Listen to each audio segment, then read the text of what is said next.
మిత్రులకు నమస్కారం. Welcome to BMV Guru channel. TET DSC పరీక్ష ఏదైనా సరే శతక కవుల నుండి ప్రశ్న లేకుండా క్వశ్చన్ పేపర్ ఉండదు అనేది అక్షర సత్యం. అయితే ఇక్కడే మనకు అసలైన సమస్య అనేది వస్తుంది. ఆ శతకం ఏ కవికి సంబంధించింది, ఆయన బిరుదులు ఏంటి, అది కవితా సంపుటియా లేదా కవితా సంకలనమా? ఇలా అన్ని చదివినప్పుడు బాగానే అనిపిస్తుంది, కానీ ఎగ్జామ్ హాల్కి వెళ్ళగానే ఈ కవిత ఆ కవిత అని కన్ఫ్యూజ్ అవుతా ఉంటాం. అయితే ఆ కన్ఫ్యూజన్ కి పులి స్టాప్ పెట్టడానికి ఈ వీడియో. ఈ రోజు మనము శతక సుధలో ప్రతి అంశాన్ని ఏదో మొక్కుబడి కోర్స్ లాగా కాకుండా ఒక చిన్న చిన్న కథల రూపంలో లాజిక్స్ తో నేర్చుకుందాం. మీరు ఆల్రెడీ చదివి ఉంటే ఈ వీడియో చూసాక ఆ విషయాలు మీ మెదడులో శాశ్వతంగా ముద్రపడిపోతాయి. ఇకపై ఆ శతకం ఇచ్చి ఏ ప్రశ్న అడిగినా సరే చిటికెలో ఆన్సర్ చేసేస్తారు. వీడియో ఎక్కడ స్కిప్ చేయకుండా చూడండి, అప్పుడు లింక్ మిస్ అవ్వకుండా ఉంటుంది. ఇప్పుడు మనము 6వ తరగతిలో శతక సుధ గురించి తెలుసుకుందాం. ఇక్కడ నుంచి క్వశ్చన్ ఏ విధంగా అడుగుతున్నాడో మనం ఇప్పుడు చూద్దాం. అయితే శతక సుధ ప్రక్రియ ఏది అని అడగొచ్చు. ప్రక్రియ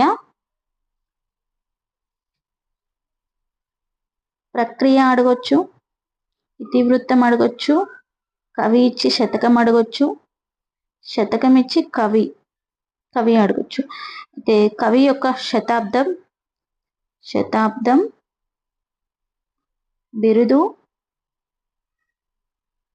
రచనలు, ఊరు, జిల్లా, ఇలా ఏదైనా అడగడానికి అవకాశం ఉంది. అనేది ఉంది. కాబట్టి వీటన్నింటినీ మనం నేర్చుకున్నప్పుడు ఈజీగానే అనిపిస్తుంది, కానీ కన్ఫ్యూజ్ అవ్వడానికి ఎక్కువ అవకాశాలు ఉంటాయి. కాబట్టి మనం చివరి వరకు వీడియో చూసినట్లయితే వాటిని నేను ఎలా గుర్తించుకోవాలో చెప్పడం జరుగుతుంది. దయచేసి స్కిప్ చేయకుండా చివరి వరకు చూడండి, మీకు ఎంతగానో ఉపయోగపడుతుంది. ఇప్పుడు మనం పాఠం యొక్క ఉద్దేశం చూద్దాం. అయితే విద్యార్థుల్లో నైతిక విలువలను పెంపొందించడం, వారిని ఉత్తమ పౌరులుగా ఎదిగేటట్లు చేయడమే ఈ పాఠ్యభాగం యొక్క ఉద్దేశం. పాఠ్యభాగ వివరాల్లోకి వెళ్ళినట్లయితే ఈ పాఠం శతక ప్రక్రియకు చెందినది. శతకం అంటే 100 పద్యాలు కలది అని అర్థం. కొన్ని శతకాల్లో 100కు పైగా పద్యాలు కూడా ఉంటాయి. అది 108 పద్యాల వరకు ఉండొచ్చంట. సాధారణంగా శతక పద్యాలకు మకుటం అనేది ఉంటుంది. ఈ పాఠంలో సుమతి, శ్రీకాళహస్తి, కుమారి, సుభాషిత రత్నావళి, ప్రభుతనయ, గాంధీ తాత, భరతసింహ, భవ్య చరిత శతకాలు ఉన్నాయి. అయితే మీరు ఇప్పుడు క్లాస్ మొత్తం కంప్లీట్ గా చూసినట్లయితే మీరు తర్వాత ఎప్పుడు చదవడానికి మీరు శతక సుధను ఓపెన్ చేసినా కేవలం ఈ బాక్స్ ఉంది కదా, ఈ బాక్స్ లోనే మీకు రివిజన్ మొత్తం అయ్యే విధంగా నేను చూస్తాను. క్లాస్ ఉంటుంది. కేవలం ఈ బాక్స్ చూడగానే మీరు సుమతి శతకం అంటే సుమతి శతక కర్త ఎవరు, ఆయన బిరుదులు ఏంటి, ఆయన ఎలాంటి పద్యాలు రాశాడు, ఆయన శతాబ్దం ఏంటి అనేది ఇక్కడ సుమతి శతకం చూడగానే ఇక్కడ మీరు అల్లేసుకుంటారు అనమాట. ఆ విధంగా ఉంటుంది మన క్లాస్. దయచేసి స్కిప్ చేయకుండా చూడండి. మరీ చెప్తున్నా, మీకు చాలా ఉపయోగపడుతుంది. నెక్స్ట్ కవి పరిచయం. ఇక్కడ నుంచి మనం స్టార్ట్ చేద్దాం. నేను చెప్పిన విధంగా, నేను రాస్తున్న విధంగా మీరు కూడా బుక్ లో పెన్సిల్ తో కానీ పెన్నుతో కానీ మీ కన్వీనియంట్ గా చూసుకొని మీకు ఏది ఎలా అనిపిస్తే అలా, కానీ పెన్నుతో కానీ పెన్సిల్ తో కానీ తప్పకుండా అలా రాసుకోండి. అలా మ్యాప్ చేసుకుంటూ వెళ్తుంటే మీకు మళ్ళీ నెక్స్ట్ టైం రివిజన్కి వచ్చినప్పుడు అప్పుడు మీకు ఈజీ అనిపిస్తుంది అనమాట. అది కోడ్ కాబట్టి మీకు ఈజీ అనిపిస్తుంది. సుమతి శతకం బద్దెన. సుమతి శతకం కర్త ఎవరు అంటే బద్దెన. ఈయన లౌకిక నీతులను అతి సులువుగా కంద పద్యాల్లో ఇమిడ్చి సుమతి శతకాన్ని రాసినట కవి బద్దెన. అయితే వేములవాడ చాళుక్యరాజు భద్రభూపాలుడే బద్దెనగా చరిత్రకారుల యొక్క అభిప్రాయం. ఈయన సుమతి శతకంతో పాటు నీతి శాస్త్ర ముక్తావళి అనే గ్రంథాన్ని రాశాడు. అయితే మనం దీన్ని ఎలా గుర్తించుకోవాలంటే మనం చిన్న డయాగ్రామ్ రూపంలో చూపిస్తాను చూడండి. డయాగ్రామ్ అనుకోండి, ఒక్క పదాన్ని మనం లింక్ గా తీసుకొని మిగిలినదంతా చెప్పొచ్చు అలా. అయితే సుమతి శతకంలో సుమతి అంటే ఏంటి, మంచి బుద్ధి అని అర్థం. సుమతి అనగా మనకు అర్థం ఏముంది, అర్థం కూడా అడగొచ్చండి, అడిగినా అడుగుతారు. సుమతి అనగా మంచి బుద్ధి కదా. అయితే ఈ మంచి బుద్ధిలో బద్దెన అని వస్తుంది. బుద్ధి బద్దెన, ఇక్కడ దా ఉంది కదా, ఈ బూ ఉంది కదా, అక్కడ బద్దెనగా రాసుకోండి. దా వచ్చేసింది కాబట్టి బద్దెన అని గుర్తుపెట్టుకోండి, బద్దెన. అయితే ఇక్కడ సుమతిలో 3 లెటర్స్ ఉన్నాయి, బద్దెనలో కూడా 3 లెటర్స్ ఉన్నాయి కదా, 1 2 3 1 2 3. కానీ ఇలాంటి శతకాలు కొంచెం అరుదుగా ఉన్నాయి. వీటిని ఇక్కడ శతాబ్దం గుర్తించుకోవడానికి నేను ఈ విధంగా చెప్తున్నాను కాబట్టి ఇక్కడ 3 ఉన్నాయి, ఇక్కడ 3 ఉన్నాయి కాబట్టి 1, 2, 1, 2, 3, 1, 2, 3 కదా! అయితే ఈ 3 ముందల ఒకటేసుకుంటే ఈయన శతాబ్దం వచ్చేస్తుందండి. బద్దెన యొక్క శతాబ్దం ఎంత అంటే 13వ శతాబ్దానికి చెందినవాడు. 13వ శతాబ్దానికి చెందినవాడు. అలాగే సుమతి శతకం బద్దెన వచ్చింది 13వ శతాబ్దానికి చెందినవాడు వచ్చింది కదా! మంచి బుద్ధి గల వ్యక్తి, మంచి బుద్ధి ఉన్న వ్యక్తి ఏ విధంగా ఉంటాడు అంటే నీతిగా ఉంటాడు. ఎట్లుంటాడు? మంచి బుద్ధి ఉన్న వ్యక్తి నీతిగా ఉంటాడు. ఎలా ఉంటాడు? నీతిగా ఉంటాడు కాబట్టి ఈయన నీతి శాస్త్ర ముక్తావళి అనే గ్రంథాన్ని రాశాడు. నీతి శాస్త్ర ముక్తావళి అనేది గ్రంథం. చూడండి ఇక్కడ రాసుకోండి, గ్రంథం ఇది. మళ్ళీ శతకం అనుకునేరు, ఇది కూడా అడగడానికి అవకాశం ఉంది. నీతి శాస్త్ర ముక్తావళి అనేది గ్రంథమా శతకమా అని కూడా అడుగుతాడు కాబట్టి మనం ప్రతిటి బ్రాకెట్ లో ఉన్నది కూడా నేర్చుకోవాల్సిందే. ఆ తర్వాత సుమతి శతకం బద్దెన వచ్చాడు, 13వ శతాబ్దం వచ్చింది. నీతి శాస్త్ర ముక్తావళి గ్రంథం వచ్చింది. ఈయన ఎలాంటి పద్యాలను ఇమిడ్చి సుమతి శతకాన్ని రాశాడంటే ఖంద పద్యాలను. మంచి బుద్ధిలో దా వచ్చింది, బద్దెనలో దా వచ్చింది, 13వ శతాబ్దంలో దా వస్తుంది. ఇక్కడ దా వచ్చింది కాబట్టి ఖంద పద్యాలు, మళ్ళీ ఖంద పద్యాలు ఇమిడ్చి సుమతి శతకం అనేది రాయడం జరిగింది. సుమతి శతకం కాస్త నీట్గా లేకపోవచ్చు, ఇది సరిగ్గా పడట్లేదు, మీరు నీట్గా రాసేసుకోండి. ఓకే, కంద పద్యాలను ఇమిడ్చి సుమతి శతకాన్ని రాశాడు. అయితే ఈయన ఎవరు అని చరిత్రకారుల యొక్క అభిప్రాయం అంటే వేములవాడ చాళుక్యరాజు. వేములవాడ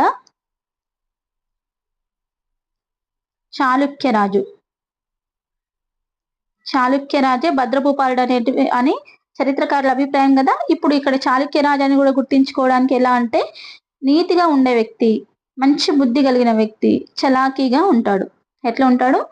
నీతిగా ఉండే వ్యక్తి, మంచి బుద్ధి కలిగిన వ్యక్తి, చలాకీగా ఉంటాడు అని గుర్తుపెట్టుకుంటే వేములవాడ చాళుక్యరాజు భద్రభూపాలుడే మన బద్దెనని గుర్తుకొస్తుంది అనమాట. ఇప్పుడు ఏమేమి వచ్చినాయి చెప్పండి? సుమతి శతకం,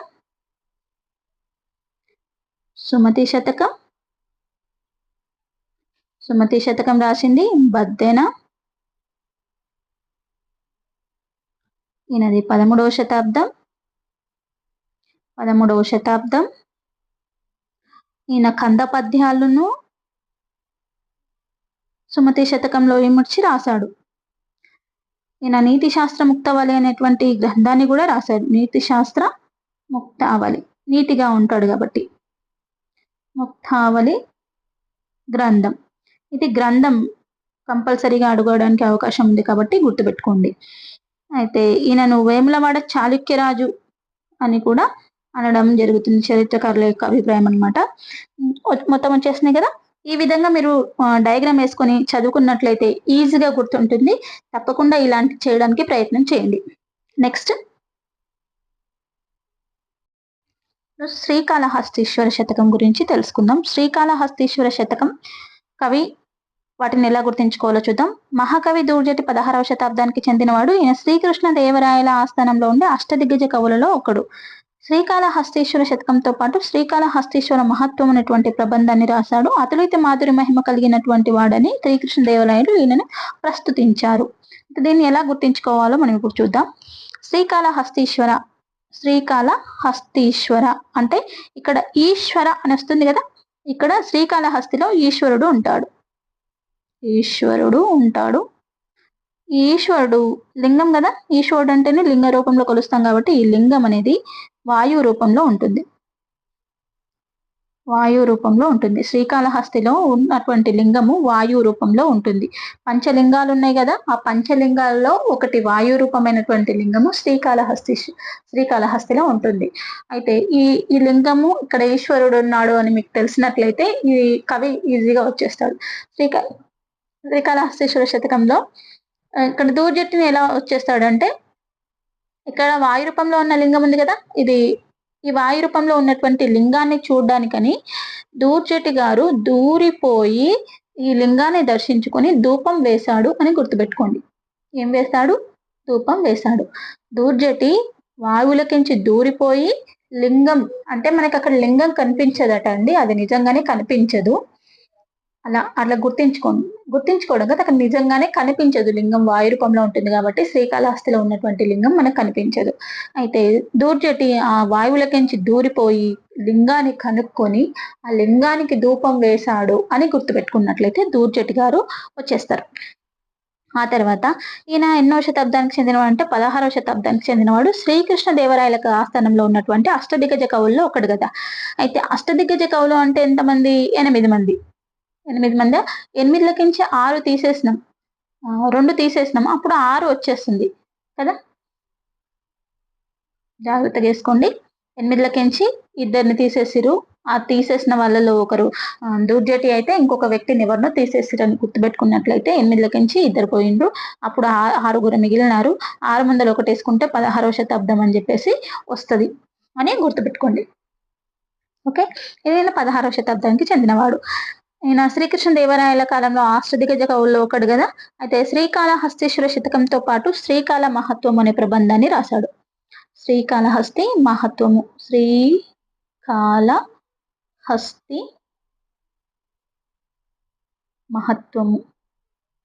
మహత్వం అనేటువంటి ప్రబంధాన్ని కూడా రాయడం అనేది జరిగింది. ఇది ప్రబంధం అని గుర్తుపెట్టుకోండి, ఖచ్చితంగా అడగడానికి ఆస్కారం ఉంది. ఎందుకంటే శ్రీకాళహస్తీశ్వర మహత్వం అనేది శతకమా ప్రబంధమా అని అడగడానికి అవకాశం ఉంది కాబట్టి దీన్ని చూసుకోవడానికి ప్రయత్నం చేయండి. ఆ తర్వాత ఇతన్ను అతులిత మాధురి మహిమ కలిగిన వాడని శ్రీకృష్ణ దేవరాయలు అన్నాడు. అతులిత మాధురి మహిమ కలిగిన వాడని ఎందుకు అన్నాడో అది కూడా గుర్తించుకుందాం. మాధురి మహిమ కలిగిన వాడని అన్నాడు కదా. దీన్ని ఎలా గుర్తించుకోవాలంటే శ్రీకృష్ణ దేవరాయలు దూర్జటి శివుడు అంతటి వాడి యొక్క మహిమను తెలుసుకోవడానికి వాయులింగంలోకి వెళ్ళి దూరిపోయి తెలుసుకొని వచ్చాడు అంటే అతను ఎంత మహిమ కలిగిన వాడో అని చెప్పేసి అన్నాడు అని గుర్తుపెట్టుకోండి. ఇప్పుడు శివుడంతటి వాడి యొక్క మహిమను తెలుసుకున్నాడంటే అతనికి మహిమలు ఉన్నట్టే కదా అని గుర్తించుకున్నట్లయితే దూర్జటిని అతులిత మాధురి మహిమ కలిగిన వాడని శ్రీకృష్ణదేవరాయలు అన్నాడు అని గుర్తుంచుకోవడానికి అవకాశం ఉంది. అయితే ఇంకొకటి మీకు అష్టదిగ్గజ కవులకు కూడా ఒక కోడ్ ఉందండి, అది నేను చివరిలో చెప్తాను, దాన్ని కూడా రాసేసుకుందరు. ఓకేనా, ఇప్పుడు వచ్చేసిందా. వీటిని మనం సింపుల్ గా చూసినట్లయితే శ్రీకాళహస్తీశ్వర శతకం దూర్జటి కవి, ఈయన 16వ శతాబ్దానికి చెందినవాడు. 8 నుంచి 2 తీసేస్తే 6 వస్తుంది కాబట్టి 16వ శతాబ్దానికి చెందినవాడు. ఇది శ్రీకృష్ణ దేవరాయలు శ్రీకాళహస్తీశ్వర మహత్వంతో పాటు మహత్వం అనే ప్రబంధాన్ని కూడా రాశాడు, అంటే శతకంతో పాటు ప్రబంధాన్ని కూడా రాయడం జరిగింది. ఈయనను అతులిత మాధురి మహిమ అని చెప్పడం అని మన శ్రీకృష్ణ దేవరాయలు చెప్పడం జరిగింది. ఈయన అష్టదిగ్గజ కవుల్లో ఒకడు. ఈయన దూరిపోయి ధూపం వేశాడు. శ్రీకాళహస్తీశ్వరులో ఈశ్వరుడు ఉంటాడు, ఆయన లింగం రూపంలో ఉంటాడు. ఆ లింగం అనేది వాయు రూపంలో ఉంటుంది కాబట్టి మనకు కనిపించదు. ఆ వాయువులకి వెళ్ళి దూరిపోయి ఆ శివుడి యొక్క మహిమల్ని తెలుసుకున్నాడు కాబట్టి ఆయనకు అతులిత మాధురి మహిమ కలిగిన వాడని శ్రీకృష్ణ దేవరాయలు చెప్పడం జరిగింది. ఇప్పుడు మీకు ఇక్కడ అష్టదిగ్గజ కవులు ఉన్నారు కదా, ఈ దిగ్గజ కవులకు సంబంధించినటువంటి ఒక కోడ్ ఉంది, ఆ కోడ్ కూడా ఇస్తాను, మీకు ఎక్కడికైనా ఉపయోగపడుతుంది. ఓకే, అష్టదిగ్గజ కవులు ఇది నా ఓన్ కాదండి, మీకు ఉపయోగపడుతుందని ఇస్తున్నాను. నేను కూడా ఎక్కడో మిత్రుని దగ్గర నేర్చుకున్నాను.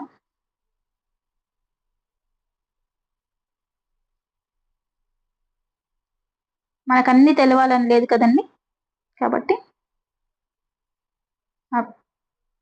అప్పి రామ అన్న దూతే, ఇది అష్టదిగ్గజ కవులకు సంబంధించినటువంటి కోడ్. ఆ అంటే అల్లసాని పెద్దన్న, పి అంటే పింగలి సూరన, రాసుకోండి పక్కన. రా అనగా రామరాజ భూషణుడు, మా అనగా మాదయ్య గారి మల్లన, ఆ అనగా అయ్యలవారి రామభద్రుడు, నా అంటే నంది తిమ్మన్న, దూ అనగా దూర్జటి, తే అనగా తెనాలి రామకృష్ణ. వీళ్ళని పేర్లు మీరు పక్కన రాసుకున్నట్లయితే మీకు కూడా ఎంతగానో ఉపయోగపడుతుంది. ఎవరికైనా చెప్పినప్పుడు కూడా ఈజీగా కోర్స్‌తో చెప్తే చాలా థ్రిల్లింగ్‌గా నేర్చుకోవడానికి ఇష్టపడతారు కదా అందరూ. అందుకని ఇలా రాసుకొని ఎవరికైనా చెప్పారనుకోండి వాళ్ళకి యూజ్ అయితది, మీకు యూజ్ అయితది. నెక్స్ట్ ఇప్పుడు కుమారి శతకం. కుమారి శతకాన్ని రాసింది పక్కి వెంకట కవి. నరసింహ కవి. దీన్ని ఎలా గుర్తించుకోవాలి అంటే మన పక్కింటి నరసమ్మకు ఇంకా పెళ్లి కాలేదు. పక్కింటి నరసమ్మకు ఇంకా పెళ్లి కాలేదు.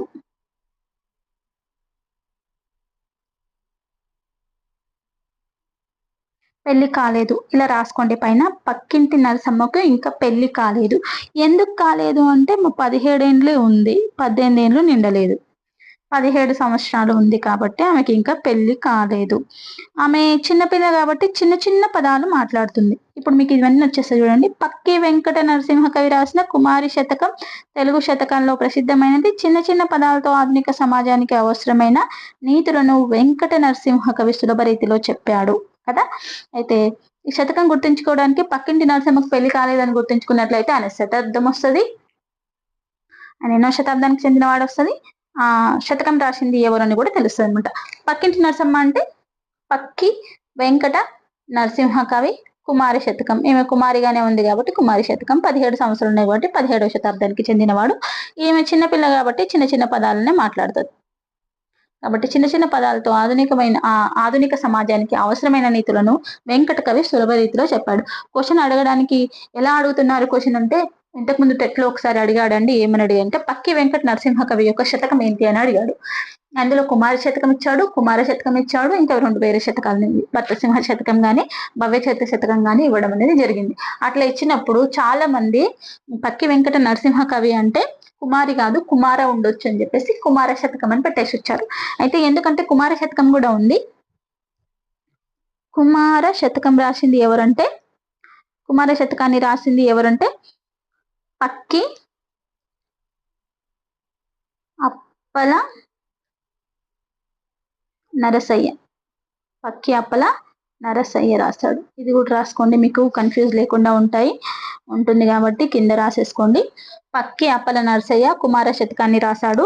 ఇక్కడ కుమార శతకం పక్కి అప్పల నరసయ్య రాశాడని గుర్తించుకోవడానికి కూడా అప్పల్ రాజు అనే పేరు ఉంటుంది కానీ అప్పల్ రాణి అనే పేరు ఉండదు కదా. అప్పల్ రాజు అంటే పురుషుడు కాబట్టి ఆయన కుమారుడు, కుమార శతకం అని గుర్తించుకోండి. కుమారి అంటే మన పక్కింటి నరసమ్మ కాబట్టి పక్కి వెంకట నరసింహ కవి. ఆమెకు పెళ్లి కాలేదు కాబట్టి ఎందుకు కాలేదంటే 17 సంవత్సరాలు. మొత్తం వచ్చేసింది కదా, అర్థమైందని అనుకుంటున్నాను. ఇప్పుడు నెక్స్ట్ వెళ్దాం. సుభాషిత రత్నావళి శతకాన్ని చూద్దాం. ఇది ఎవరు రాసిరు, ఎలా గుర్తించుకోవాలో కూడా చూద్దాం. సుభాషిత రత్నావళి అనే శతకాన్ని రాసింది ఏనుగు లక్ష్మణ కవి.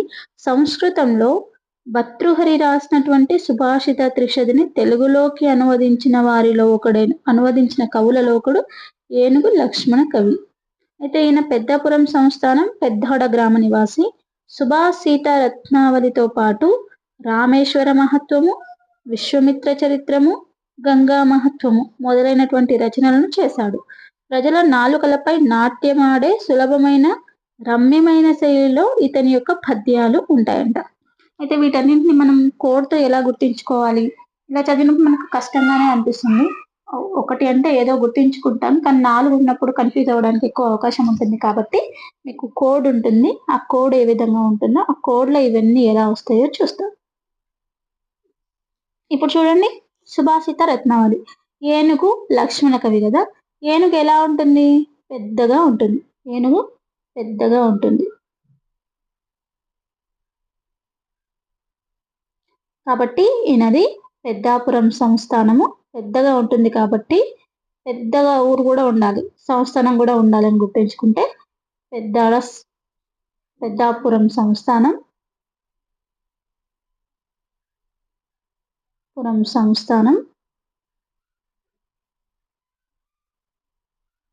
పెద్దాడ గ్రామానికి చెందినవాడు. గ్రామం పెద్దాపురం కాబట్టి ఏనుగు అనేది పెద్దగా ఉంటుంది. కాబట్టి పెద్దాపురం సంస్థానము పెద్దాడ గ్రామం అనమాట. ఈయనది వచ్చేసిందా, ఇక్కడ వచ్చేసింది కదా. ఈయన ఎవరు అంటే సంస్కృతంలో భర్తృహరి రాసినటువంటి సుభాషిత త్రిశతిని తెలుగులోకి అనువదించిన కవుల్లో ఒకడు. అది గుర్తుంటుంది. కానీ అయితే సుభాషిత రత్నాలతో పాటు ఇంకేమేమి రాసి ఉంటే రామేశ్వర మహత్యం కదా. దీన్ని ఎలా గుర్తుంచుకోవాలి అంటే కోడ్ రాసుకోండి కింద, కోడ్ అని పెట్టేసుకోండి. పెట్టుకొని శుభం పలుకు ఏనుగా అంటే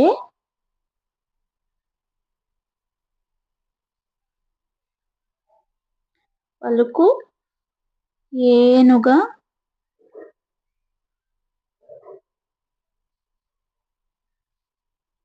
అంటే విశ్వం గంగపాలు చేసావా రామా అన్నాడట. విశ్వం గంగా పాలు చేసావా రామ. ఇలా రాసుకోండి కింద. ఇలా రాసుకున్నట్టయితే మీకు ఇది గుర్తుంటుంది. చూడండి, ఇక్కడ శుభం అంటే సుభాషిత రత్నావళి. శుభం అంటే సుభాషిత రత్నావళి. ఏనుగా అంటే ఏనుగు లక్ష్మణ కవి. విశ్వం అంటే విశ్వమిత్ర చరిత్రము. గంగా అంటే గంగా మహత్వము. రామ అంటే రామేశ్వర మహత్వము. వచ్చేసినాయా? చూడండి, శుభం అంటే శుభం అంటే సుభాషిత రత్నావళి. ఏనుగా అంటే ఏనుగు లక్ష్మణ కవి. విశ్వం అంటే విశ్వమిత్ర చరిత్రం. ఎక్కడుంది? విశ్వమిత్ర చరిత్రము. గంగా అంటే గంగా మహత్వము. రామ అంటే రామేశ్వర మహత్వం. వచ్చేసిందా? ఈ విధంగా మీరు కోడ్ రాసేసుకొని గుర్తించుకున్నట్టయితే మీకు ఇది ఈజీగా గుర్తుండిపోతుంది. అన్నీ వచ్చేస్తాయి. దీన్ని ఒకసారి చదువుకుని 1-2 సార్లు ఓన్లీ ఇక్కడ రాసినటువంటి కోడ్ని మీరు నేర్చుకున్నట్లయితే అవి ఎవరికి సంబంధించినవి అని చెప్పేసి మీరు కన్ఫ్యూజ్ కాకుండా ఆన్సర్ చేయడానికి అవకాశం ఉంటుంది. చెప్పేది అర్థమైనట్లయితే కామెంట్ సెక్షన్లో నాకు తప్పకుండా తెలియజేయండి. ఓకే, ఇప్పుడు మనం నెక్స్ట్ వెళ్దామా? ఓకే, మనం ఇక్కడ శతాబ్దం చెప్పడం మర్చిపోయాం కదా. శతాబ్దం సుభాషిత రత్నావళి ఏనుగు లక్ష్మణ కవి శతాబ్దం ఎంత అంటే 18వ శతాబ్దం. ఆ 18వ శతాబ్దం అని ఎలా గుర్తుంచుకోవాలంటే ఏనుగు 18 ఏళ్ళు వచ్చినాక పెద్దగా అయింది. అయితే అక్కడ 17 సంవత్సరాలు ఉంది కాబట్టి కుమార్ ఇంకా చిన్నపిల్లనే, ఆమెకి ఇంకా పెళ్లి కాలేదు.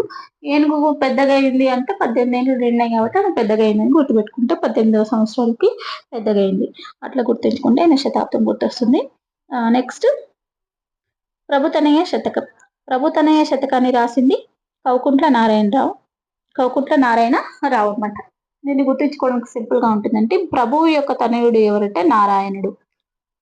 ప్రభువు యొక్క తనయుడు నారాయణుడు. ఆ నారాయణది రంగారెడ్డి జిల్లా కౌకుట్ల గ్రామం. ఈ నారాయణది రంగారెడ్డి జిల్లా కౌకుట్ల గ్రామానికి చెందినవాడని గుర్తుంచుకోండి. ప్రభువు అంటే ఆయన యొక్క తనయుడు నారాయణుడు. నారాయణకు ప్రభువుకు పడదు. ఓకే, నెక్స్ట్ గాంధీ తాత శతకం. అది కొంచెం జాగ్రత్తగా చూసుకోండి. ఇక్కడ నుంచి క్వశ్చన్స్ రావడానికి ఆస్కారం ఎక్కువగా ఉంది. ఎందుకంటే బిరుదులు ఇద్దరు కవులకు సేమ్ ఉంటాయి. ఇంకా ఇందులో ఖండకావ్యాలు, చరిత్ర, చిత్రబ్రహ్మాండం. అయితే ఇప్పుడు గాంధీ తాత శతకం గురించి తెలుసుకుందాం. గాంధీ తాత శతకం శనగల కృష్ణమాచార్యులు రచించారు. గాంధీ తాత శతకాన్ని రచించింది ఎవరంటే శనగల్ కృష్ణమాచార్యులు.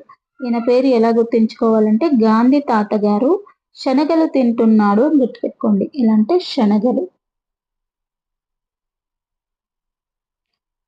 తింటున్నాడు. ఎందుకంటే ఆయనకు టీత్ లేవు కదా, తినడానికి రాదు, కానీ తింటున్నాడని గుర్తుపెట్టుకోండి. తింటున్నారని గుర్తుపెట్టుకోండి. ఓకే, గాంధీ తాత ఏం చేసిందంటే శనగలు తిన్నాడు. శనగలు. ఓకే, ఇప్పుడు ఈయన గురించి మొత్తం చదివేద్దాం ఒకసారి. శనగల కృష్ణమాచార్యులు నిజామాబాద్ జిల్లాలోని మోతాడు గ్రామంలో జన్మించారు. అయితే కోరుట్లలో స్థిర నివాసం ఏర్పరచుకున్నారు. ప్రముఖ శతావధానిగా పేరు పొందారు. ఈయన కళాశాల అభ్యుదయం, రామానుజ చరిత్రం, చిత్ర ప్రబంధం అనే రచనలతో పాటు రత్నమాల అనే ఖండకావ్యాన్ని రాశాడు. ఈయన అభినవ కాళిదాసుగా అనే బిరుదును పొందాడు అనమాట. కదా! మీరు ఇదంతా చూసి అబ్బో! ఇంత పెద్దగుందా అనేసి భయపడాల్సిన అవసరం లేదు. వీటన్నిటికి నేను ఒక చిన్న కోడ్ ఇస్తాను. దాన్ని మీరు ఒకసారి కింద రాసేసుకొని ఒక 2 సార్లు చదువుకున్నారనుకోండి, ఇందులో ఉన్నటువంటి రచనలు ఖండకావ్యము అన్నీ వచ్చేస్తాయి. మీరేం టెన్షన్ పడాల్సిన అవసరం లేదు. ఓకే. ఇప్పుడు దీన్ని ఎలా గుర్తుంచుకోవాలి అంటే, ఇంగో రత్నమాల ఉందా? ఇదొక ఖండకావ్యం. రత్నమాల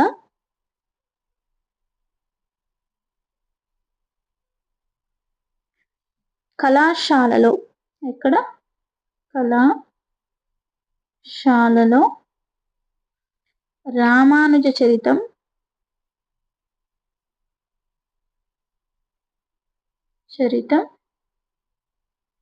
చిత్ర విచిత్రంగా చెప్పింది.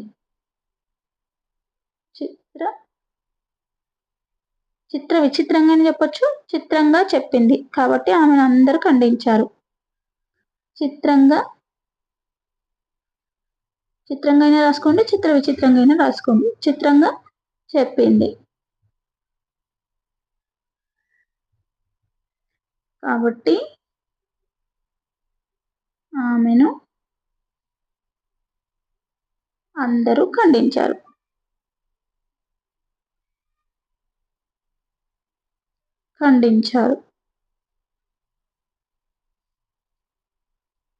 అయితే ఇప్పుడు ఇక్కడ ఏమేమి వస్తున్నాయో చూసుకున్నట్లయితే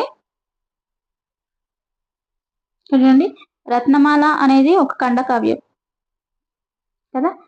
ఖండించడం దగ్గర ఖండకావ్యం వచ్చేస్తది. రత్నమాల అనేది ఒక ఖండకావ్యం. కళాశాల అంటే కళాశాల అభ్యుదయం. రామానుజ చరితం చిత్ర ప్రబంధం. చిత్రం అని వచ్చింది కదా, ఇక్కడ చిత్ర ప్రబంధం అని గుర్తుపెట్టుకోండి. ఇవి మీకు ఇది గుర్తున్నట్లయితే అక్కడ చిత్ర ప్రబంధం అని వచ్చి రాగానే ఇక్కడ చిత్రం ఉంది కాబట్టి అక్కడ చిత్ర ప్రబంధం అని చెప్పేసి ఆప్షన్ లో గుర్తించడానికి అవకాశం ఎక్కువగా ఉంటుంది. కాబట్టి తప్పకుండా ఈ వేళ మీరు నేర్చుకున్నట్లయితే అసలు బిట్ అనేది మిస్ కాకుండా ఉంటుంది. ఒక్క బిట్ కూడా పోదు. మన కంటెంట్ నుంచి మీరు ఈ క్లాస్ విన్న తర్వాత, ఈ క్లాసే కానీ నేను తర్వాత క్లాసులు కూడా చేస్తాను. అన్నీ కూడా నేర్చుకోండి. చూసుకున్నట్లయితే మీకు ఎక్కడ పెట్టుపోకుండా అసలు శతక కవులన్న వాళ్ళ పరిచయాలు, వాళ్ళ రచనలు, వాళ్ళ బిరుదులు అన్నీ కూడా ఒకే ఇట్లా చిన్న చిన్న షార్ట్ కట్స్ రూపంలో నేను ఇవ్వడం జరుగుతుంది. కాబట్టి మీరు స్కిప్ చేయకుండా చివరి వరకు చూడండి. ఓకేనా? అది రాసేసుకున్నారు కదా! ఇప్పుడు నెక్స్ట్ అభినవ కాళిదాసు అనే బిరుదు ఉంది కదా ఈయనకు. ఈ అభినవ కాళిదాసు అనే బిరుదు ఈయనకు వచ్చిందనమాట. అభినవ కాళిదాసు అనే బిరుదు ఉన్నది కదా! ఈ అభినవ కాళిదాసు బిరుదు కలిగినటువంటి వ్యక్తి ఇంకొకరు కూడా ఉన్నారు. ఎవరంటే ఆయన వానమామలై వరదాచార్యుడు.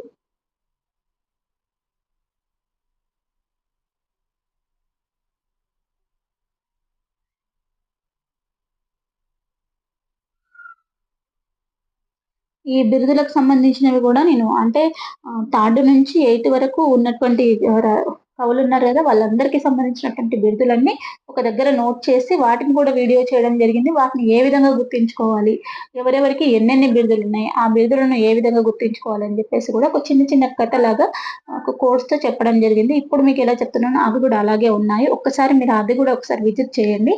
తప్పకుండా మన ఛానల్లో ఉంది. ఆ వీడియోని కూడా మీరు చూసినట్లయితే బిరుదులు కూడా ఈజీ అయిపోతాయి. ఈ అభినవ కాళిదాసు అనే బిరుదు ఇద్దరికి ఉన్నది. ఆ ఇద్దరు ఎవరంటే ఒకటి శిరిశంగల కృష్ణమాచార్యులకి, మరి ఇంకొకటి వానమామలై వరదాచార్యులకి ఈ బిరుదు అనేది ఉందన్నమాట. ఈయన నిజామాబాద్ జిల్లాలో గాంధీ తాత ఎప్పుడు నిజం మాట్లాడాలని చెప్పింది కాబట్టి నిజామాబాద్ జిల్లా మొండిగా ప్రవర్తించేవాడు, తను చెప్పిందే వేదంగా భావించేవాడు అని చెప్పేసి గుర్తుంచుకుంటే మోర్తాడులో జన్మించాలని గుర్తొస్తుంది. కోరుట్లలో స్వతంత్రాన్ని కోరుకొని అంటే మనం స్థిరంగా ఏర్పరచుకోవాలి, మన స్వాతంత్రాన్ని మనం స్థిరంగా ఉంచుకోవాలని చెప్పేసి స్థిర నివాసం కోరుట్లలో కోరుకున్నాడని చెప్పేసి గుర్తుంచుకోండి. ఈ విధంగా అయితే మనకు గాంధీ తాత ఎక్కడ జన్మించాడనే విషయం కూడా వస్తుంది. గాంధీ తాత నిజాలు మాట్లాడతాడు, నిజామాబాద్ జిల్లా. ఆయన మొండిగా ప్రవర్తిస్తాడు కాబట్టి మోర్తాడులో జన్మించాడు. కోరుట్లలో స్వతంత్రం తీసుకురావాలి అని అనుకున్నాడు కాబట్టి కోరుట్లలో స్థిర నివాసం ఏర్పరచుకున్నాడు అని చెప్పేసి గుర్తుపెట్టుకోండి. ఆయన ముసలివాడుగా అయింది కదా, ఆయన శతావధానిగా పేరు పొందాడని కూడా గుర్తుపెట్టుకోండి. శతావధానిగా అంటే 100 ఏళ్ళు బతికిండని గుర్తుపెట్టుకున్నట్లయితే ఆయన శతావధాని ఈయననే అవుతాడు. గాంధీ తాత శిరిశంగల కృష్ణమాచార్యులే శతావధాని అని చెప్పేసి గుర్తుపెట్టుకోండి. గాంధీ తాత శతకం. ఇక్కడ నేను గాంధీ తాత అంటే గాంధీ తాత కాదండి, గాంధీ తాత శతకం. అది ఆయనది శతకం రాసింది శిరిశంగల కృష్ణమాచార్యులు. ఇప్పుడు గాంధీ తాత వచ్చిందంటే శనగలన్నీ గుర్తొస్తుంది కాబట్టి నేను గాంధీ తాతను ఎక్కువగా వాడడం అనేది జరిగింది. శనగలు తింటున్నాడని గుర్తుపెట్టుకుంటే సిరి శనగలు అని వచ్చి గుర్తొస్తుంది మీకు. ఇక ఇద్దరికి ఉన్నాయి చూడండి బిరుదులు, Vanamamalai Varadacharyulu and సిరిశనగల Krishnamacharyulu. Charyulu. Okay, వీళ్ళిద్దరిని కూడా మీరు ఇక్కడ ఒకే దగ్గర రాసేసుకోండి. రాసుకున్నట్టయితే మీకు ఈజీ అవుతుంది. నెక్స్ట్ ఇప్పుడు భరతసింహ శతకం గురించి తెలుసుకుందాం. భరతసింహ శతకం అంటే సురోజు బాల నరసింహ చారి. ఎవరు? సురోజు బాల నరసింహ చారి అంటే భరతసింహ శతకం రాసింది సురోజు బాల నరసింహ చారి. ఈయన గురించి డీటెయిల్ గా తెలుసుకుందాం. ఫస్ట్ సురోజు బాల నరసింహాచారి. సురోజు బాల నరసింహాచారి నల్లగొండ జిల్లా చిన్న కాపర్తి గ్రామానికి చెందినవాడు. అయితే ఈయన కవితా కేతనం, బాల నరసింహ శతకం, మహేశ్వర శతకం, భగవద్గీత ఖండామృతం, వీర బ్రహ్మేంద్ర స్వామి చరిత్ర మొదలైనటువంటి పుస్తకాలను రాశాడు. ఈయన సహజ కవి. ఓకే, ఈయన ఎవరంటే సహజ కవి. అయితే శతాబ్దాలు ఎక్కువ అడుగుతాడు కానీ ఇట్లా సంవత్సరాలు ఉంటే అడగడానికి అంత అవకాశం లేదు. శతాబ్దాలే ఎక్కువ అడగడం జరిగింది. ఎన్నో శతాబ్దాలను జతపరచండి అని కూడా అడిగిరట. అట్లా అడుగుతాడు కాబట్టి ఇలా అడగడానికి అవకాశం లేదు. కాబట్టి ఫస్ట్ మనం వీటిని ఎలా గుర్తించుకోవాలో చూద్దాం. ఓకేనా? అయితే సురోజు బాల నరసింహాచారి అనేవాడు చిన్న పిల్లోడు అని గుర్తుపెట్టుకోండి. సురోజు బాల నరసింహాచారి చిన్న పిల్లోడు. ఈ చిన్న పిల్లోడు చిన్నగా ఉన్నాడు కాబట్టి ఆయన బాలుడు అంటారు. ఎట్లా? చిన్నగా ఉన్నాడు కాబట్టి ఆయన బాలుడు అంటారు. చిన్నగా అంటే చిన్న కాపర్తి. చిన్నగా ఉన్నప్పుడు నల్లగా జన్మించాడు. నలుపు రంగులో అంటే నల్లగా జన్మించాడు అని గుర్తించుకోవడానికండి. అంటే నల్లగా అంటే ఇక్కడ తెల్లగా ఉన్నాడు కదా అనకండి. నల్లగా అంటే మనం గుర్తించుకోవడానికి నల్లగొండ జిల్లా రావాలి కాబట్టి బాలుడు నల్లగా జన్మించాడు. ఎప్పుడంటే చిన్నగా ఉన్నప్పుడు. ఆ తర్వాత కొంచెం తెల్లగా అయ్యిందనమాట. అట్లా గుర్తించుకోండి. ఇప్పుడు బాల నరసింహాచారి చిన్నకాపర్తి గ్రామం, నల్లగొండ జిల్లాకు సంబంధించినటువంటి వ్యక్తి. అయితే ఇక్కడ కింద ఈయన యొక్క రచనలు ఎలా గుర్తించుకోవాలో చిన్న కోడ్ రూపంలో కింద రాస్తాను. దాన్ని మీరు రాసుకోండి. దాంట్లో ఏవేవి ఎట్లా వస్తాయో కూడా మనం చెప్పుకుందాం ఇప్పుడు. ఓకే, ఇక్కడ పెట్టేసుకుందాం. ఫస్ట్ది కవిత కేతనం ఉంది కదా, కోడ్. ఇది కోడ్ అని పెట్టుకొని ఇలా ఇక్కడే ప్లేస్ ఉంటుంది కదా, ఆ ప్లేస్ లోనే రాసుకోండి. లేదా ఇక్కడ పైన ఉన్నది ఇక్కడ ప్లేస్ లోనే రాసుకోవచ్చు. కోడ్ అని పెట్టుకొని కవిత బాలల కోసం,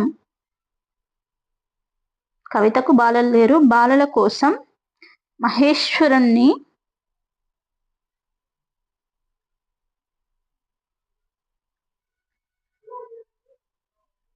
భగవంతుడా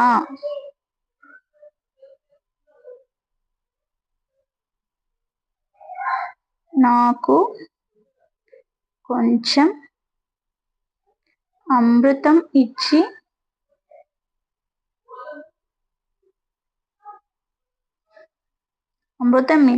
వీరుడైన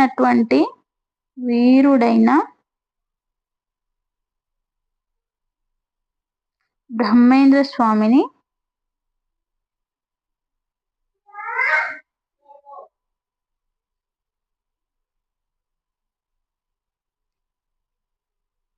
బాలుడుగా ఇవ్వు తండ్రి అని కోరుకుంది.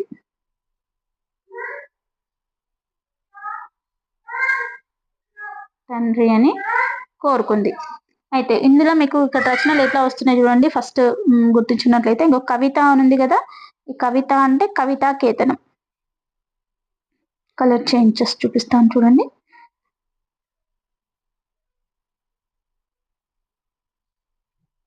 కవిత అనగా కవితా కేతనం. ఇది కవితా కేతనం.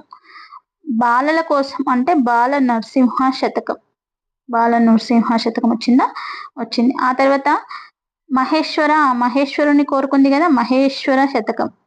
ఏమని కోరుకుంది? భగవంతుడా నాకు కొంచెం అమృతం ఇచ్చి అన్నది కదా. భగవంతుడా అంటే భగవద్గీత ఖండామృతం. ఈ విధంగా వచ్చేస్తుంది అండి, భగవద్గీత ఖండామృతం. మీరు కింద ఇట్లా కవిత అని పెట్టుకొని, కవిత ఇప్పుడు ఇలా రాసుకోండి. కవిత అని పెట్టుకొని నేను చెప్పినవన్నీ దాని పక్కన రాసుకోవచ్చు. ఇలా కవితా కేతనం అని చెప్పేసి అట్లా. అమృతం ఇచ్చి వీరుడైన అంటే వీర బ్రహ్మేంద్ర స్వామి శతకాన్ని కూడా చరిత్రను రాసింది కదా, ఈ వీర బ్రహ్మేంద్ర స్వామి చరిత్ర అనేటువంటి పుస్తకాలను రాశాడని చెప్పేసి మనం ఈజీగా దీంట్లో ఐడెంటిఫై చేయడానికి అవకాశం ఉంటుంది. కాబట్టి మీరు తప్పకుండా ఈ విధంగా రాసుకొని చదవడం వల్ల మీకు ఈజీ అవుతుంది. కవితలో ఒకటి వస్తుంది, బాలల కోసంలో ఒకటి వస్తుంది, మహేశ్వర శతకం, భగవద్గీత ఖండామృతం అండ్ వీర బ్రహ్మేంద్ర స్వామి చరిత్ర అనేది ఈయనకు సంబంధించినటువంటి రచనలు, పుస్తకాలు. ఓకే, ఈయనను సహజ కవిగా చెప్పడం జరుగుతుంది. సహజ కవిగా ఈయన యొక్క బిరుదు ఏంటంటే సహజ కవి. సహజ కవిగా ఈయన ప్రసిద్ధుడు. ఎవరు అంటే సురోజు బాల నరసింహాచారి. ఓకే, ఇప్పుడు నెక్స్ట్ భవ్య చరిత శతకం. భవ్య చరిత శతకం గురించి ఇప్పుడు తెలుసుకున్నట్టయితే, ప్రతి దాంట్లో అన్నింటికి కరెక్ట్ గా కోడ్ అనేది ఉండకపోవచ్చును. కోడ్ అంటే కొన్నింటికైనా మనకు ఉపయోగపడుతుంది అనుకుంటే వాటిని మనం తీసుకోవాలి. ఎందుకంటే మనకు కొంత కష్టాన్ని తగ్గిస్తుంది. కోడ్స్ అనేవి కొంచెం కష్టాన్ని మనకు తగ్గిస్తాయి. మనం చెప్పే కోడ్స్ అనేవి బట్టి పట్టడానికి ఏమి ఉండదు, మనం కథలాగా అల్లుకోవాల్సిందే. నేను మన పరిసరాల్లో ఉన్నటువంటి దాన్ని తీసుకొని నేను ఎలాగ చేసుకుంటున్నానో మీరు కూడా మీ పరిసరాలకు అనుకూలంగా మనకు గుర్తుండే విధంగానే కోడ్స్ అనేది క్రియేట్ చేసుకున్నట్లయితే మనం ఎగ్జామ్ హాల్కి వెళ్ళి కోడ్స్ కూడా ప్రత్యేకంగా గుర్తించుకోవాల్సిన అవసరం రాకుండా ఈజీగా ఐడెంటిఫై చేస్తాం. కాబట్టి అన్నింటికీ కోడ్స్ అనేవి ఉండవు, కొన్నింటిని మనం నేర్చుకోవాల్సిందే. అయితే ఇప్పుడు భవ్య చరిత శతకం గురించి తెలుసుకుందాం. భవ్య చరిత శతకం డాక్టర్ టివి నారాయణ. ఇది ఎలా గుర్తుంచుకుంటే, ఇది భవిష్యత్తు చరిత్ర అని గుర్తుపెట్టుకోండి. భవ్య చరితను భవిష్యత్ చరిత్రగా మార్చుకోవాలి మనం. అప్పుడు ఇవన్నీ వస్తాయి చూడండి. కొన్ని రాను ఉంటే మీరు గుర్తుంచుకోండి. టివి నారాయణ హైదరాబాద్ జిల్లాకు చెందినవాడు. ఈయన 26 జూలై 1925లో జన్మించిన ఈయన విద్యావేత్తగా మరియు ఆధునిక దార్శనికుడిగా గుర్తింపు పొందాడు. జిల్లా విద్యాశాఖ అధికారిగా, పబ్లిక్ సర్వీస్ కమిషన్ సభ్యుడిగా సేవలందించాడు. జీవనవేదం, హర్షపుత్ర శతకం, భవ్య చరిత శతకం, ఆత్మదర్శనం అనేది కవితా సంపుటి, ఇది కూడా బ్రాకెట్లో ఉన్నది గుర్తుపెట్టుకోవాలి. అమర వాక్సుదాస్రవంతి, ఉపనిషత్తులపై వ్యాస సంపుటి మొదలైనవి ఈయన యొక్క రచనలు అన్నమాట. అయితే వీటన్నిటిని ఎలా గుర్తించుకోవాలి అనేది ఒక కథలాగా ఉంటుంది. ఆ కథను కూడా చూసేద్దాం. భవ్య చరిత్ర అంటే నేను భవిష్యత్తు చరిత్ర అన్నాను కదా, భవిష్యత్తు చరిత్ర అని చెప్పేసి గుర్తించుకున్నట్లయితే, ఈయన భవిష్యత్తు చరిత్రను టీవీలో ప్రసారం చేయాలని చెప్పేసి నారాయణ అనుకున్నాడు. ఆయన హైదరాబాద్ పోయిండు. ఎక్కడ పోయిండు? హైదరాబాద్ పోయిండు. చదువుకున్నాడు, విద్యావేత్తగా అయిండు. ఆధునిక దర్శకుడు అంటే దర్శకుడుగా గుర్తుపెట్టుకోండి, దార్శనికుడిని దర్శకుడుగా గుర్తించుకోండి. అట్లా దర్శకుడు అయ్యిండు. ఆ దర్శకుడు అయిన తర్వాత విద్యాశాఖాధిగా అంటే ఆయన ఏదో ఒకటి సాధించాలి అని చదువుకున్నాడు కదా, ఆయన విద్యాశాఖ అధికారిగా ఉండి పబ్లిక్ ఏదో విధంగా సర్వీస్ చేయాలి, సేవలు అందించాలి అని చెప్పేసి పబ్లిక్ సర్వీస్ కమిషన్ సభ్యుడిగా సేవలు అందించాలని నిర్ణయించుకున్నాడు. అయితే పబ్లిక్ కి ఏ విధంగా సేవలు అందించాలనుకున్నాడు అని అనుకుంటే, భవిష్యత్తు యొక్క చరిత్రను టీవీలో ప్రసారం చేయాలని అనుకున్నాడు అనుకోండి. అట్లా గుర్తించుకోండి. మనం ఇలా గుర్తించుకుంటేనే ఇవి గుర్తుంటాయండి. మనం అక్కడ థియరీ రాయము, అక్కడున్న వాటిని ఐడెంటిఫై చేసి ఆన్సర్ చేసి వస్తాం. కాబట్టి మనం గుర్తుండేటట్టే మనం ఆలోచించాలంతే. ఇప్పుడు మనం టీవీలో భవిష్యత్ చరిత్ర అని చెప్పాలనుకున్నాడు కాబట్టి ఆ విధంగా సేవలు అందించాలి ప్రజలకని ఆయన నిర్ణయించుకున్నాడు అని గుర్తుపెట్టుకున్నట్లయితే, అయితే భవిష్యత్ చరిత్రను టీవీలో ప్రసారం చేస్తున్నాడు. డైలీ అదే వస్తుంది. అప్పుడు ఏమైతుంది, మనకు బోర్ అనిపిస్తుంది, ఇంకా చూడబుద్ధి కాదు. మనము ముందే సీరియళ్ళు అట్లాంటివి అయితే బాగా అలవాటుగా ఉంటుంది కాబట్టి, అంటే ఎక్కువ ఇంట్రెస్ట్ గా చూస్తారు కాబట్టి, ఇంకా ఊకే భవిష్య చరిత్రనే వేస్తా పోతుంటే ఎక్కువ మంది చూడట్లేదు. వాళ్ళకు కొంచెం కాలక్షేపాన్ని కలిగిద్దామని చెప్పేసి జీవన వేదం అనే ఒక సీరియల్ ని తీసుకొచ్చింది. జీవన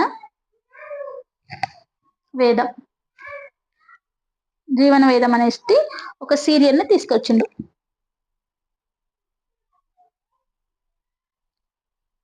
సారీ, కొంచెం నీట్గా రావట్లేదు. జీవన వేదం అనే సీరియల్ ని తెచ్చిండు. అప్పుడు ఉదయం మేము భవిష్యత్ చరిత్రను వేస్తున్నాడు, భవ్య చరిత్రను. మధ్యాహ్నం టైంలో కాలక్షేపం కోసం జీవన వేదం వేసిండు. అయితే వీళ్ళందరికీ ఆనందంగా అనిపించింది కాబట్టి వాళ్ళు ఏమైందో హర్షం వ్యక్తం చేసిరు. హర్షం అంటే హర్షపుత్ర శతకం అని రాసుకోండి. హర్షపుత్ర శతకం. హర్షం వ్యక్తం చేసిండు. ఇక్కడ ఏమైంది, హర్షం వ్యక్తం చేసిండు కాబట్టి హర్షపుత్ర శతకం అని చెప్పేసి రాసుకోండి. హర్షం వ్యక్తం చేసిరు కాబట్టి హర్షపుత్ర శతకం. ఓకే.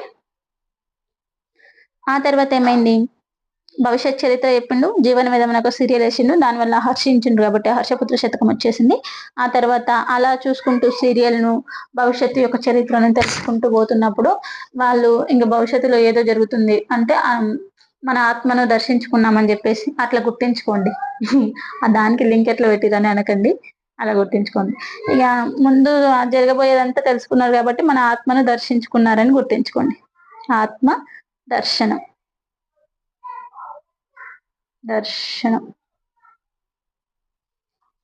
ఆత్మ దర్శనం అనేది, ఈ ఆత్మ దర్శనం అనేది ఒక కవితా సంపుటి. ఈ ఆత్మ దర్శనం అనేది కవితా సంపుటి. ఇది మాత్రం ఇక్కడ నుంచి క్వశ్చన్ కంపల్సరీ అడుగుతున్నాడు ఇలాంటివి ఉన్నప్పుడు. అమరో వాక్సుధా స్రవంతి అనేది ఉపనిషత్తులపై వ్యాస సంపుటి. అమరో వాక్సుధా స్రవంతి అనేది ఉపనిషత్తులపై వ్యాస సంపుటి కాబట్టి ఇది మాత్రం తప్పకుండా చూసుకోండి. బ్రాకెట్లో ఎక్కడ ఏమున్నా సరే దాన్ని కూడా చదువుకోవడానికి ప్రయత్నం చేయండి. ఇప్పుడు క్వశ్చన్స్ ఎలా అడుగుతున్నారంటే శతకం ఇచ్చి ఆ శతకం రాసింది ఎవరైనా అడగడం లేదు, అవి పాతకాలం, అది గడిచిపోయిన కాలం.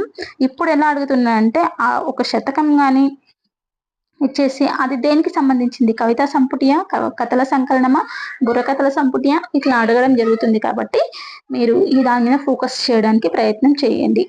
ఓకే, ఇంతటితో మన క్లాస్ అయిపోయింది.